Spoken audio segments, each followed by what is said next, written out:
Familia amada de Dios, escuchemos su palabra. Nuestro ministerio, porque tu gozo es en mi Señor, da este mensaje de Dios al mundo para estos tiempos finales. Familia amada, muy buenas noches. Hoy continuamos con el cuarto audio de la carta de Pablo a los romanos. Romanos capítulo 7 dice: Hermanos, les hablo como a quienes conocen la ley. ¿Acaso no saben que uno está sujeto a la ley solamente en vida? Por ejemplo, la ley dice que una mujer casada debe permanecer unida a su marido mientras él esté vivo. Si el hombre muere, entonces ella queda libre de la ley del matrimonio. Sin embargo, si la mujer se casa con otro hombre mientras su esposo vive, ella comete adulterio. En cambio, si el esposo muere, ella queda libre de la ley del matrimonio y se puede casar con otro hombre sin cometer adulterio. Hermanos míos, de la misma manera, lo que ustedes eran antes murió cuando fueron unidos al cuerpo de Cristo. Ahora pertenecen a otro, a Cristo, que resucitó de la muerte y puesto que le pertenecen, pueden vivir una vida útil para Dios. Antes vivíamos una vida guiada por deseos perversos, porque la ley nos hizo sentir deseos de utilizar el cuerpo para pecar, y todo lo que sacábamos con eso era la muerte. Pero ahora fuimos liberados de la ley, porque morimos a ella y no estamos presos de su poder.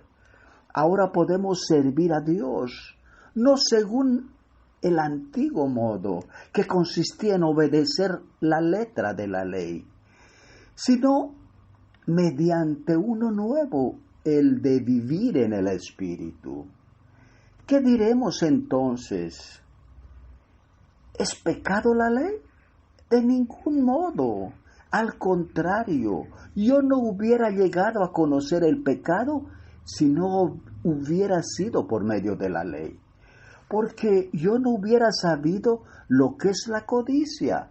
Si la ley no hubiera dicho, no codiciarás. El pecado se aprovechó de la ley, usando en mi contra ese mandamiento para despertar en mí toda clase de malos deseos. Pues el pecado no tiene poder cuando no hay ley. Antes yo vivía sin conocer la ley, pero cuando conocí el mandamiento de la ley, se despertó en mí el deseo de pecar. Yo morí por culpa del pecado. El mandamiento que debía traerme vida me trajo muerte, porque el pecado se aprovechó del mandamiento, me engañó y por medio de él me mató. Así que la ley es santa y el mandamiento es santo, justo y bueno. Pero entonces, lo que es bueno se convirtió en muerte para mí. De ninguna manera, más bien fue el pecado lo que, valiéndose de lo bueno, me produjo la muerte. Ocurrió así, para que el pecado se manifestara claramente, o sea, para que mediante el mandamiento se demostrara lo extremadamente malo que es el pecado. El pecado empleó algo sagrado, la ley, para lograr un fin no sagrado, la muerte. Por medio de este hecho se revela su naturaleza vergonzosa. Por lo tanto, el problema no es con la ley, porque la ley es buena y espiritual. El problema está en mí, porque soy demasiado humano, un esclavo del pecado. Realmente no me entiendo a mí mismo, porque quiero hacer lo que es correcto, pero no lo hago. En cambio, hago lo que odio.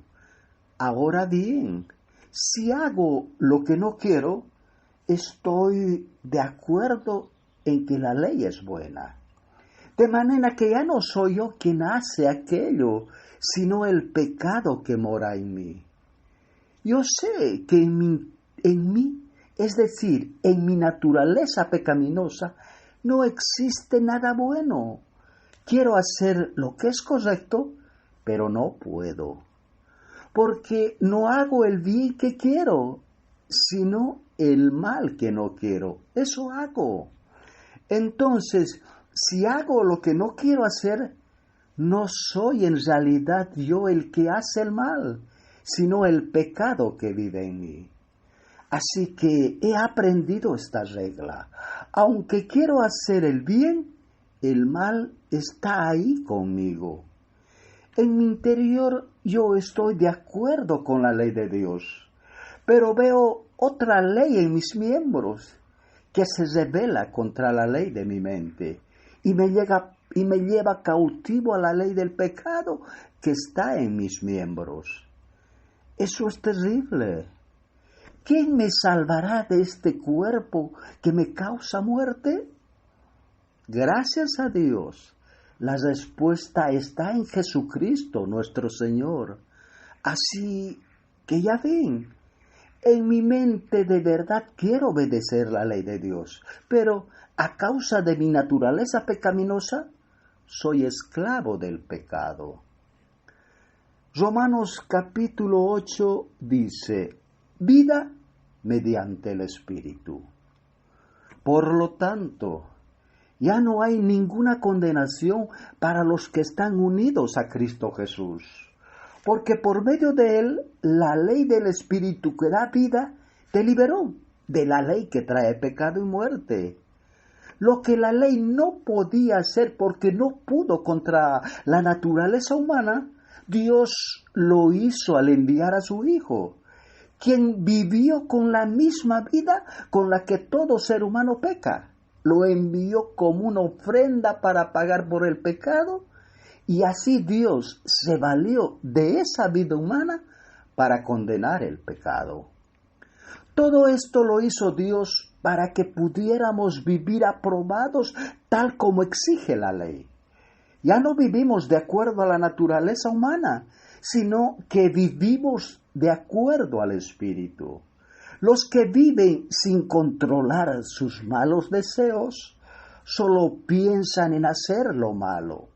Pero los que viven obedeciendo al Espíritu Santo solo piensan en hacer lo que desea el Espíritu. Si vivimos pensando en todo lo malo que nuestros cuerpos desean, entonces quedaremos separados de Dios. Pero si pensamos solo en lo que desea el Espíritu Santo, entonces tendremos vida eterna y paz. Los que no controlan sus malos deseos solo piensan en hacer lo malo. Son enemigos de Dios porque no quieren ni pueden obedecer la ley de Dios. Por eso, los que viven obedeciendo sus malos deseos no pueden agradarlo. Pero si el Espíritu de Dios vive en ustedes, ya no tienen que seguir sus malos deseos, sino obedecer al Espíritu de Dios. El que no tiene el Espíritu de Cristo no es de Cristo. El cuerpo de ustedes está muerto por culpa del pecado. Pero si Cristo está en ustedes, Dios lo aprobó y el Espíritu les da vida.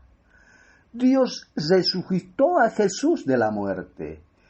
Y si el Espíritu de Dios vive en ustedes, el mismo que resucitó a Cristo le dará vida a su cuerpo mortal por medio del Espíritu que vive en ustedes. Por lo tanto, hermanos, tenemos una obligación, pero no es la de vivir conforme a la naturaleza pecaminosa, Si ustedes viven de acuerdo a esos deseos, morirán para siempre. Pero si por medio del Espíritu Santo ponen fin a esos malos deseos, tendrán vida eterna. Todos los que viven en obediencia al Espíritu de Dios son hijos de Dios. Y ustedes no recibieron un espíritu que de nuevo los esclavice al miedo, sino el Espíritu que los adopta como hijos y les permite clamar: Abba, Padre. Pues su Espíritu se une a nuestro espíritu para confirmar que somos hijos de Dios. Y como somos sus hijos, también somos sus herederos. De hecho, somos herederos junto con Cristo de la gloria de Dios.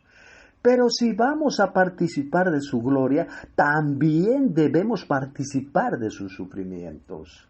Sin embargo, lo que ahora sufrimos no es nada comparado con la gloria que Él nos revelará más adelante. Toda la creación de Dios está esperando con impaciencia el momento en que Dios muestre al mundo quiénes son sus hijos. La creación no pudo alcanzar su propósito original, pero no por causa de ella, sino porque Dios así lo dispuso. Sin embargo, queda esta esperanza: que la creación será liberada de la esclavitud de la corrupción, para disfrutar luego la grandeza de los hijos de Dios. Todos sabemos que hasta hoy toda la creación se queja de dolor y sufre como una mujer con dolores de parto. No solo el mundo, sino también nosotros sufrimos. Pero ya tenemos el Espíritu como anticipo de la promesa de Dios. Ahora esperamos que Dios nos dé todos los derechos como hijos suyos cuando nuestro cuerpo sea liberado. Con esa esperanza hemos sido salvados. Solo que esperar lo que ya se está viendo no es esperanza, pues ¿quién espera lo que ya está viendo?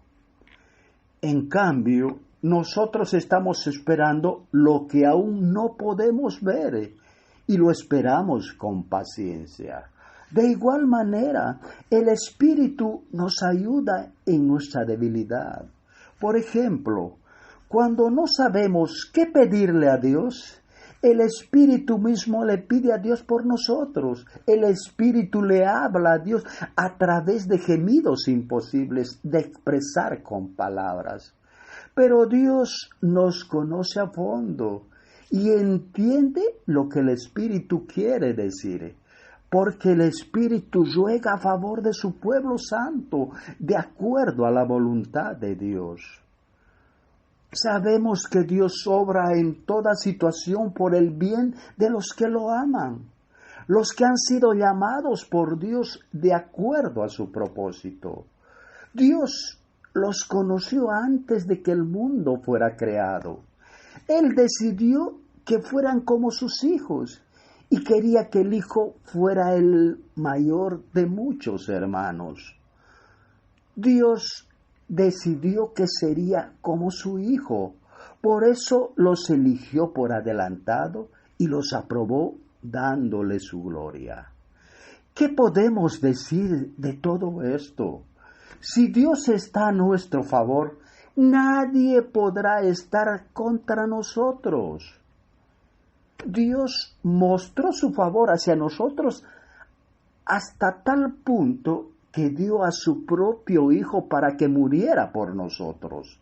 Siendo así, ¿cómo no nos va a dar junto con Él todo lo que tiene?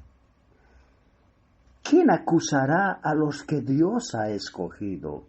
Dios es el que justifica. ¿Quién condenará? Cristo Jesús es el que murió e incluso resucitó y está a la derecha de Dios e intercede por nosotros. ¿Podrá algo separarnos del amor de Cristo? Ni las dificultades, ni los problemas, ni las persecuciones, ni el hambre, ni la desnudez, ni el peligro, ni tampoco la muerte.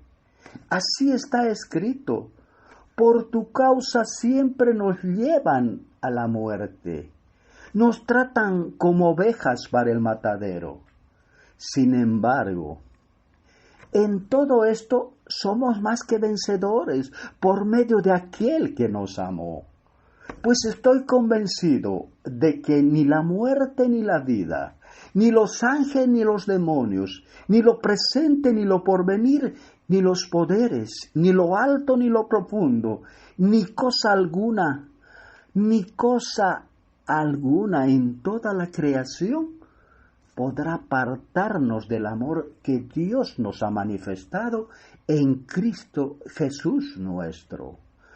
Familia, ese es el 7º y 8º capítulo de la epístola de Pablo a los romanos.